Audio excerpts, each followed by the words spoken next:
സ്നേഹവന്ദനങ്ങൾ പ്രിയമുള്ളവരെ.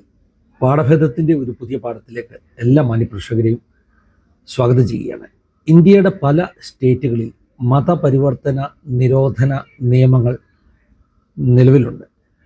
ആദ്യമായിട്ട് അങ്ങനെ ഒരു നിയമം വന്നത് 1970കളിൽ അരുണാചൽ പ്രദേശിലും മറ്റുമൊക്കെയാണ്. എന്നാൽ അന്ന് ഉള്ളതിലും അതിശക്തമായിട്ട് കഴിഞ്ഞ കുറേ വർഷങ്ങളായി ഭാരതത്തിൻ്റെ വിവിധ സംസ്ഥാനങ്ങളിൽ മതപരിവർത്തന നിരോധന നിയമങ്ങൾ അല്ലെങ്കിൽ അതുപോലെയുള്ള നിയമങ്ങൾ വന്നുകൊണ്ടിരിക്കുന്നു. കഴിഞ്ഞിടയ്ക്ക് UPയിലും മറ്റുമൊക്കെ ഏറ്റവും അധികം ദുരുപയോഗം ചെയ്യപ്പെടുന്ന ഒരു നിയമമെന്ന ആരോപണം നേരിടുന്ന ബില്ലുകളാണ് ഇപ്രകാരം പാസ്സാക്കിക്കൊണ്ടിരിക്കുന്നത്. ഏറ്റവും ലേറ്റസ്റ്റ് ആയിട്ടുള്ളത് മഹാരാഷ്ട്രയിൽ, അതായത് ഞാൻ മഹാരാഷ്ട്രയിൽ പാർക്കുന്ന ആളാണ്, മുംബൈയിൽ പാർക്കുന്ന ആളാണ്. മഹാരാഷ്ട്രയുടെ 2 അസംബ്ലി തലങ്ങളും, അതായത് മഹാരാഷ്ട്ര നിയമസഭ, അതുപോലെ തന്നെ മഹാരാഷ്ട്രയിൽ ഉള്ള ഒരു പ്രത്യേകതയാണ്, ഒരു അപ്പർ ഹൗസും ഒരു ലോവർ ഹൗസും കൊണ്ട് മഹാരാഷ്ട്ര ലെജിസ്ലേറ്റീവ് കൗൺസിൽ MLCകൾ അറ്റൻഡ് ചെയ്യുന്ന ഒരു ലെജിസ്ലേറ്റീവ് കൗൺസിൽ മഹാരാഷ്ട്രയ്ക്കുണ്ട്. ഇന്ത്യയുടെ ലോകസഭയും രാജ്യസഭയും പോലുള്ളൊരു സംവിധാനമാണ് മഹാരാഷ്ട്രയിലുള്ളത്. മഹാരാഷ്ട്രയുടെ നിയമസഭയിൽ ജനങ്ങളാൽ തിരഞ്ഞെടുക്കപ്പെടുന്ന MLAമാർ അവർ വോട്ടുകൾ രേഖപ്പെടുത്തുമ്പോൾ MLCമാരെ തിരഞ്ഞെടുക്കുന്നത് മറ്റൊരു വിധത്തിലാണ്. ഒരു തരം രാജ്യസഭ ഈ MPമാരെ തിരഞ്ഞെടുക്കുന്നത് പോലുള്ള സംവിധാനം. അപ്പോൾ 2 തലത്തിലുള്ള നിയമ നിർമ്മാണ സംവിധാനമാണ് മഹാരാഷ്ട്രയിലുള്ളത്. ഈ 2 ഇടങ്ങളിലും ഈ ബില്ല് പാസ്സായി. മാർച്ച് മാസം 16-ാം തീയതി മഹാരാഷ്ട്ര നിയമസഭയിൽ ഈ ബില്ല് പാസ്സായി. അതിനുശേഷം 17-ാം തീയതി തന്നെ മഹാരാഷ്ട്രയുടെ ലെജിസ്ലേറ്റീവ് കൗൺസിലിലും ഈ മതപരിവർത്തന നിരോധന നിയമം പാസ്സാക്കിയിരിക്കുകയാണ്.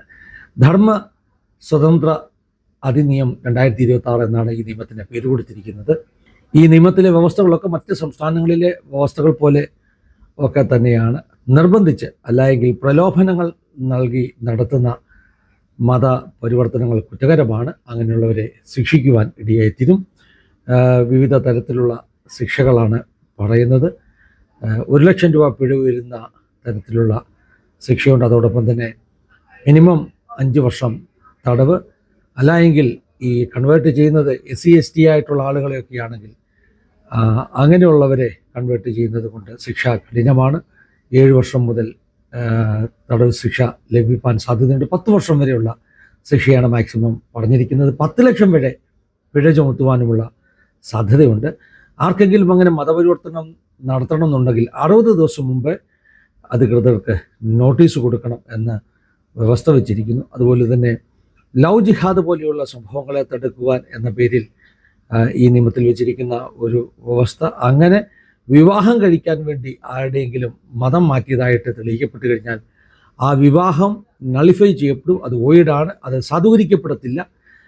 കോടതി മൂലം ആ വിവാഹം ബ്രേക്ക് ചെയ്യുന്നതായിരിക്കും എന്നൊക്കെയാണ് ഈ നിയമത്തിൽ വ്യവസ്ഥയുള്ളത്. ഗവർണറുടെ ഒരു സമ്മതം അല്ലെങ്കിൽ ഗവർണറുടെ സിഗ്നേച്ചർ മാത്രമാണ് ഈ ബില്ല് നിലവിൽ വരുവാൻ ബാക്കിയായിട്ടുള്ളത്. അത് വേഗത്തിൽ തന്നെ ലഭിക്കുമെന്ന് ചിന്തിക്കപ്പെടുന്നു.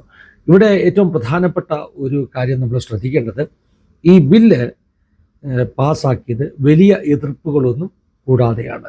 അങ്ങനെ പറയുമ്പോൾ മഹാരാഷ്ട്രയിൽ ശക്തമായ പ്രതിപക്ഷമുള്ള ഒരു സംസ്ഥാനമാണെന്ന് നമ്മൾ മനസ്സിലാക്കണം. BJPയും പിന്നെ ശിവസേനയുടെ ഔദ്യോഗിക പക്ഷവുമൊക്കെ ഒന്നിച്ച് ഈ ബില്ലിനെ സപ്പോർട്ട് ചെയ്തപ്പോൾ തന്നെ ശിവസേന, ഉദ്ധവ് താക്കറെ പക്ഷവും ഈ ബില്ലിനെ സപ്പോർട്ട് ചെയ്തു. പ്രതിപക്ഷത്താണ് ഉദ്ധവ് താക്കറെ പക്ഷം, പക്ഷേ അവരും ഈ ബില്ലിനെ സപ്പോർട്ട് ചെയ്തു. ഏറ്റവും നമ്മൾ ശ്രദ്ധിക്കപ്പെടേണ്ട ഒരു സംഗതി, ശരത് പവാറിൻ്റെ NCP നാഷണലിസ്റ്റ് കോൺഗ്രസ് പാർട്ടി സെക്കുലർ പാർട്ടിയാണ്. അവരും ഈ ബില്ലിനെ സപ്പോർട്ട് ചെയ്യുകയാണ് ഉണ്ടായത്. അതായത് ഉദ്ധവ് താക്കറെയുടെ ശിവസേന, NCP സെക്കുലർ പാർട്ടിയാകുന്ന NCP ഇവരൊക്കെ ഈ ബില്ലിനെ സപ്പോർട്ട് ചെയ്തു. ചെറിയ ഒരു എതിർപ്പുണ്ടായത് കോൺഗ്രസ് പാർട്ടിയിൽ നിന്ന് മാത്രമാണ്. ചെറിയ എതിർപ്പെന്ന് പറയുമ്പോൾ കോൺഗ്രസ് പാർട്ടിയിൽ നിന്നുള്ള ചില MPമാർ നിയമസഭയിൽ ഈ വിഷയങ്ങൾ ചർച്ച നടക്കുമ്പോൾ ഈ ബില്ല് ഇത് ദുരുപയോഗം ചെയ്യുവാൻ സാധ്യതയുണ്ട്, മൈനോറിറ്റീസിനെതിരെ ഒരു ആയുധമാക്കി ഉപയോഗിക്കുവാൻ സാധ്യതയുണ്ട്, ഇതൊരു കരിനിയമമായി മാറുമെന്നുള്ള ഒരു കൺസേൺ നിയമസഭയിൽ പറഞ്ഞു. എന്താണെങ്കിലും പ്രതിപക്ഷത്തിൻ്റെ തന്നെ ഒരു നല്ല പിന്തുണയോടുകൂടെ കോൺഗ്രസ് ഒഴികെയുള്ള ഈ പറഞ്ഞ NCPയും പിന്നെ ഉദ്ധവ് താക്കറെയുടെ പാർട്ടിയും ഒക്കെയുള്ള ഒരു സപ്പോർട്ടോടു കൂടിയാണ് മഹാരാഷ്ട്രയിൽ ഈ ബില്ല് പാസ്സാക്കിയിരിക്കുന്നത്. ഇവിടെ മൈനോറിറ്റീസിനുള്ള ഒരു വലിയ കൺസേൺ എന്ന് പറഞ്ഞാൽ UPയിലും മറ്റുമൊക്കെ അത്തരത്തിലുള്ള നിയമങ്ങൾ എങ്ങനെയാണോ രാജസ്ഥാനിൽ ഈ അടുത്ത സമയങ്ങളിൽ നമ്മൾ കണ്ടു, സ്വാഭാവികമായിട്ടുള്ള പ്രാർത്ഥനകളോ അല്ലെങ്കിൽ ആരാധനകളോ ഒക്കെ നടത്തുന്ന കൂട്ടങ്ങളെ പോലും മതപരിവർത്തനത്തിനുള്ള ശ്രമങ്ങളാണെന്ന് വ്യാഖ്യാനിച്ചുകൊണ്ട് അവയ്ക്കെതിരെ നടപടികൾ എടുക്കുന്ന കാഴ്ചകളാണ് നമ്മൾ കണ്ടത്. അനേക ചർച്ചുകൾ, അനേക പാസ്റ്റേഴ്സിന് അക്കാരണത്താൽ ജയിലിൽ പോകേണ്ടി വന്നു, ചർച്ചുകൾ പൂട്ടിയിടേണ്ടി വന്നു. അങ്ങനെയൊക്കെയുള്ള അനുഭവങ്ങൾ നോർത്ത് ഇന്ത്യയിൽ ഇതിനു മുമ്പ് നിയമം പാസ്സാക്കിയ പല സ്റ്റേറ്റുകളിൽ നിന്ന് നമ്മൾ കാണുന്നു. അതുകൊണ്ട് തന്നെ മഹാരാഷ്ട്രയിലുള്ള മൈനോറിറ്റീസ്, പ്രത്യേകിച്ചും ക്രൈസ്തവർ, ഈ വിഷയത്തിൽ വളരെ വലിയ ഒരു ആകുലതയെ നേരിടുകയാണ്. ഇതൊരു വലിയ കൺസേണാണ്. മഹാരാഷ്ട്രയിൽ നിന്നും ഇനിയും ഭാവിയിൽ ഇത്തരത്തിലുള്ള നിയമങ്ങൾ ആരെങ്കിലുമൊക്കെ ദുരുപയോഗം ചെയ്ത് കേസുകൾ ഉണ്ടായെന്നോ പാസ്റ്റേഴ്സ് അറസ്റ്റിലായെന്നോ ഒക്കെ വാർത്ത കേൾക്കാൻ സാധ്യതയുണ്ടെന്ന് അവർ ഭയപ്പെടുന്നു. ഈ കൺസേൺ പൂർവ്വ ചരിത്രം, മറ്റ് സംസ്ഥാനങ്ങളിലെ ചരിത്രമനുസരിച്ച് നമുക്ക് അതിനെ കണ്ടില്ല എന്ന് നടിക്കുവാൻ കഴിയില്ല. ഈ പുതിയ നിയമമനുസരിച്ച് ആർക്കാണ് അപ്രകാരം ഒരു കേസ് കൊടുക്കുവാനുള്ള ഒരു സാധ്യതയുള്ളത്? കൺവേർട്ട് ചെയ്യപ്പെട്ടു എന്ന് പറയുന്ന വ്യക്തിയുടെ കുടുംബാംഗങ്ങൾ, ബ്ലഡ് റിലേറ്റീവ്സ്, അവരുടെ സഹോദരങ്ങൾ, അവരുടെ മാതാപിതാക്കൾ, അങ്ങനെ ബ്ലഡ് റിലേഷനിലുള്ള ആളുകൾക്കാണ് കേസ് കൊടുക്കുവാനുള്ള അനുവാദമുള്ളതെന്നൊക്കെ ബില്ലിലുണ്ട്. പക്ഷേ ഫലത്തിൽ ഉത്തരേന്ത്യയുടെ മറ്റ് ഭാഗങ്ങളിൽ നമ്മൾ കണ്ടത് ഇപ്രകാരമുള്ള ബില്ലുകളിലൊക്കെ അങ്ങനെയുള്ള വ്യവസ്ഥകളുണ്ടെങ്കിലും പലപ്പോഴും അങ്ങനെയുള്ള ബ്ലഡ് റിലേഷൻ ഒന്നുമല്ല, ഇവരെ നേരിട്ട് പരിചയം പോലും ഇല്ലാത്ത ആളുകൾ തെറ്റായ ആരോപണങ്ങൾ ഉന്നയിച്ച് കേസെടുക്കുന്ന കാഴ്ചയാണ് കണ്ടത്. ഈ ഒരു വാർത്ത ആസാദിയുടെ പ്രേക്ഷകരുമായിട്ട് പങ്കുവെക്കുമ്പോൾ ഇവിടെ ഇന്ത്യയിലെ ഒരു സംസ്ഥാനത്തിൽ കൂടെ ഇനിയും നമ്മുടെ പ്രാർത്ഥനാ വിഷയങ്ങൾ വർദ്ധിക്കുവാനുള്ള സാധ്യതയുണ്ട് എന്ന ഒരു കൺസേൺ പങ്കുവെക്കുകയാണ് ഈ വീഡിയോയുടെ ആഗ്രഹം. പ്രാർത്ഥന ചോദിക്കുകയാണ് ഈ വീഡിയോയുടെ ആഗ്രഹം.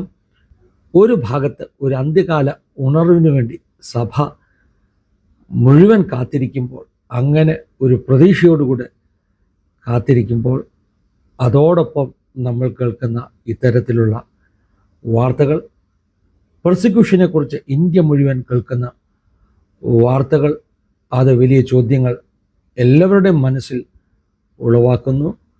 ഉണർവിനു വേണ്ടി കാത്തിരിക്കുന്നവർ വലിയ പീഡാനുഭവങ്ങളിലൂടെ കടന്നു പോകുന്നു. എന്നാൽ ചില ദൈവദാസന്മാർ പറയുന്നത് ഇത്തരത്തിലുള്ള പീഡാനുഭവങ്ങൾ സഭയെ ശുദ്ധീകരിക്കുവാനും പ്രാർത്ഥനയിലൂടെ കൂടുതൽ കർത്താവിലേക്ക് അടുക്കുവാനും മടങ്ങി വരുവാനും ഒക്കെ കാരണമായി തീരും എന്നാണ് പറയുന്നത്.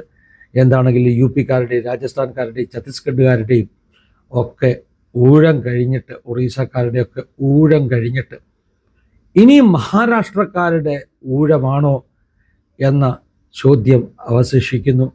എല്ലാവരുടെയും പ്രാർത്ഥനയെ ചോദിച്ചുകൊണ്ട് ഈ പാഠഭേദം ഇവിടെ നിർത്തുന്നു. ദൈവം എല്ലാവരെയും സഹായിക്കട്ടെ, അനുഗ്രഹിക്കട്ടെ. God bless you all. Have A wonderful day.